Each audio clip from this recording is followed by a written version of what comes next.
Hello and welcome back to another episode of Teaching Partner. Bloom's taxonomy is a framework originally developed by Benjamin Bloom in 1956 to classify educational learning objectives into levels of complexity and specificity. It helps educators design curriculum and assessments by organizing cognitive skills from basic to advanced. The original taxonomy was structured as a pyramid with 6 levels: knowledge, comprehension, application, analysis, synthesis, and evaluation, starting from simple recall to facts to higher order thinking skills like judging and creating. In 2001, Anderson and Krathwohl revised Bloom's taxonomy to reflect a more dynamic conception of learning. They changed the names of the levels to verbs to emphasize active thinking processes and rearranged some levels to better represent how people learn.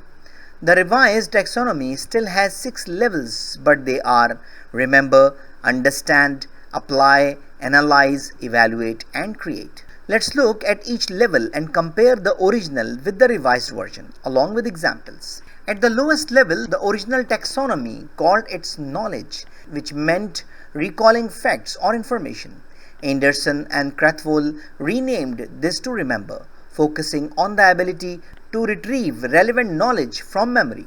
For example, remembering the dates of important historical events is an act of remembering. The second level was comprehension, which involved understanding the meaning of information.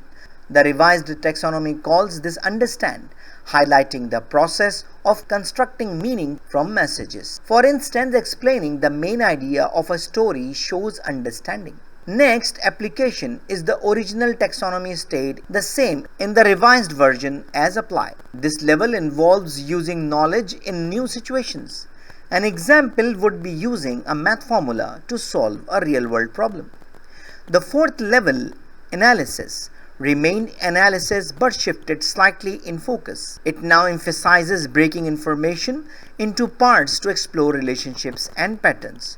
For example, analyzing the motives of characters in a novel fits here. The fifth level was synthesis in the original taxonomy, which meant putting parts together to form a new whole. Anderson and Krathwohl renamed this level create and moved it to the highest level, reflecting the importance of creativity as the ultimate cognitive skill. Creating a new poem or designing an experiment are examples of this level. Finally, evaluation, which was the highest level in the original taxonomy, was renamed evaluate and placed just below create in the revised version. This level involves making judgments based on criteria and standards, such as critiquing an argument or assessing the validity of a source. In summary, let's go through the main changes include. Number 1. Terminology changes. The revised taxonomy uses verb forms, remembering, understanding, etc., rather than nouns to better reflect the active nature of thinking. Number 2 is structural changes. The top 2 levels were revised, with creating now at the top instead of evaluation. Finally, conceptual change. The revised taxonomy includes a knowledge dimension that interacts with the cognitive process dimension, making it two-dimensional. So that's all for today. I hope you enjoyed the video. I hope this video is very useful for you. So thank you very much.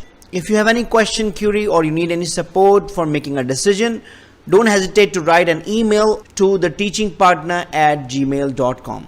Thank you very much and see you in the next video. Goodbye.